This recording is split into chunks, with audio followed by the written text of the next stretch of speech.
Okay, right. I'll read the questions as I go. Who are you? I am James Potter.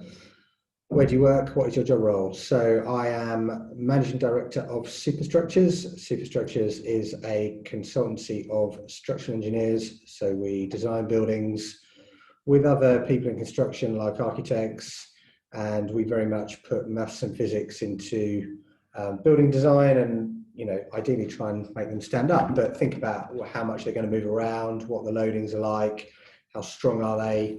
So it's very technical, very challenging, but fantastic. What skills or qualifications are important for your job? Obviously, I'm an engineer, so primarily physics, maths, but also we are designers. So I always think anything design-based, design technology, resistant materials, GCSE, that sort of stuff, really important. Aside from the education stuff, I think that common sense, so the soft skills, common sense, communication, logical thinking, being able to talk to people, being able to understand people, being able to communicate your ideas to other people, other members of design and construction teams, really, really important. So there's the educational stuff and also the soft skills, as important as each other. And, if I could say drive with a skill, your drive, your willingness to learn, your willingness to develop in any job, really, not just what I do, is one of the most important things. Interesting fun fact about me, probably not that much fun, but I didn't like maths or physics or engineering when I was in education. So that's at school, college, and in my degree. I didn't enjoy any of those subjects, and they are the subjects that I basically work with now on a daily basis. So I find that quite interesting, and it's all about how I apply them. So learning for me was quite tough, in terms of maths and physics. Didn't really understand the reasons why I was learning certain things, and I got into the world of work and then completely understood what I was doing. And for me, that was a real game changer. What school did you go to? I went to East Burgall High School. I then went to Colchester Sixth Form after that, and I went to Loughborough University after that. What subjects did I choose and why? So probably subject choice, normal design subjects. So I chose design technology at GCSE, can't remember what else, French, good for snowboarding holidays, and geography, I think. But at A level, I chose physics, maths, that's AS level maths, graphical communication, and computing. I actually dropped computing after 2 weeks because it wasn't anything that I thought it was going to be, and I ended up taking art. So I was very much focused on being a designer. So, my art and my graphics were the design stuff. And I thought that physics would be really important, and it has turned out to be very important indeed. At the time, I didn't ever set out to be a structural engineer or be an engineer at all. I wanted to be a designer. But luckily, I took my physics, and I had to take AS maths to back up the physics stuff. So that's what I did. I chose computing because it was quite important. I thought computing was going to be the future of design, and it is. But actually, a computing A level turned out to be lots of programming and code, and very much software production, which wasn't really what I thought it was going to be. So 2 weeks in, I made a change, and it was a good change. So never, feel like you can't change your mind. It's quite often it's not too late, and it's very important.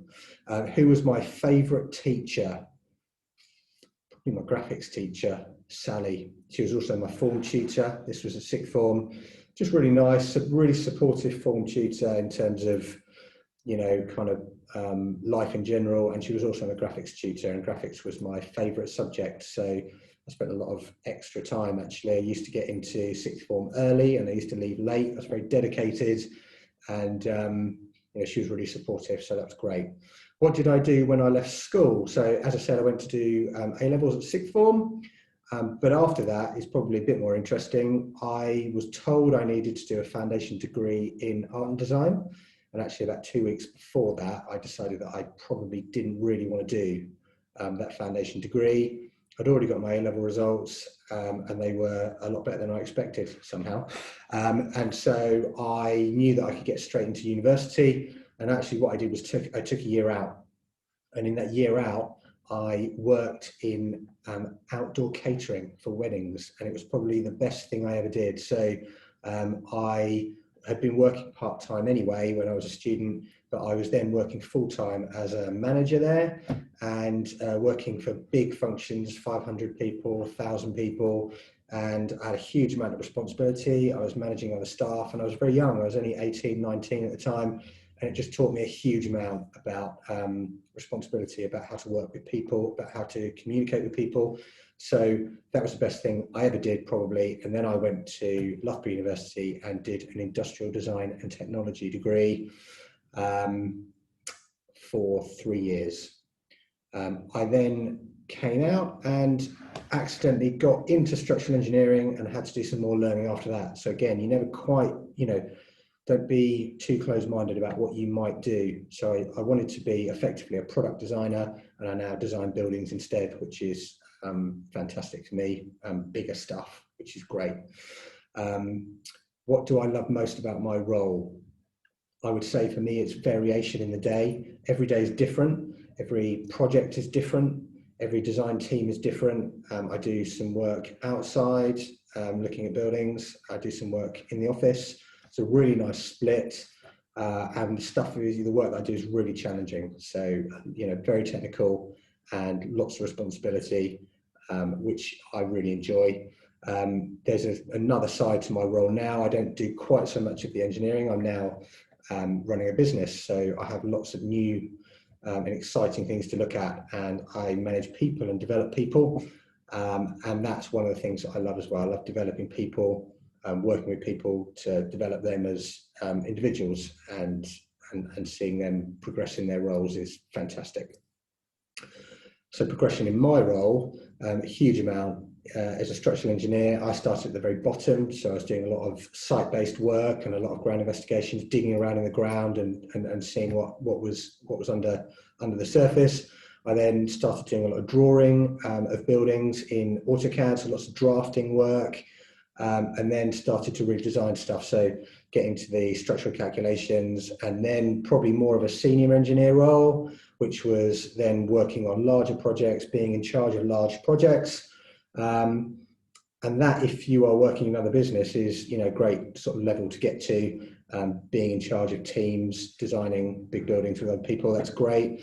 And then obviously I started my own business, which was another progression on top of that. So I now have my own business, and there are 12 people in that business, which is fantastic. If I could give my younger self one piece of advice when at school, what would it be? It would probably actually be to study business. I had absolutely no interest in business studies or anything like that. And now I never knew that I was going to run my own business, and it would have been really, really interesting. Probably would have found it really interesting and really helpful now. So I would have told myself to study business, but also not necessarily to be so close-minded. I was so set on being a car designer or a product designer that I didn't actually think too much about the other things that I could do. Didn't think about the construction industry and all the opportunities that are involved in that. So I probably would have given myself a little bit of advice as well. On that front, what has been the most valuable learning during your career? I would probably just say, just be aware of opportunities. I'm a big believer opportunities will come to you sometimes. You have to be proactive. You have to work hard. You have to go and find your own opportunities and get your own luck. But quite often opportunities will come your way.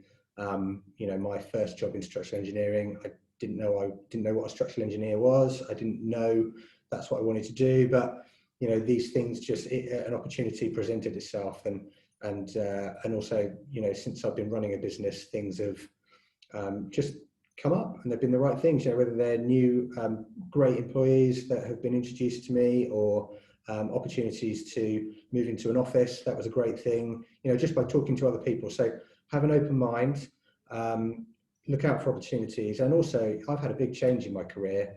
Like I say, never thought I'd be a structural engineer, never thought I'd run my own business. And just be aware that it's never too late to change your mind, to think about other career opportunities, and to be, always much better and much bigger than you ever thought you'd be. So that would be all of my learnings. I have no idea if that's 10 minutes long, but I've answered all the questions. So thanks very much.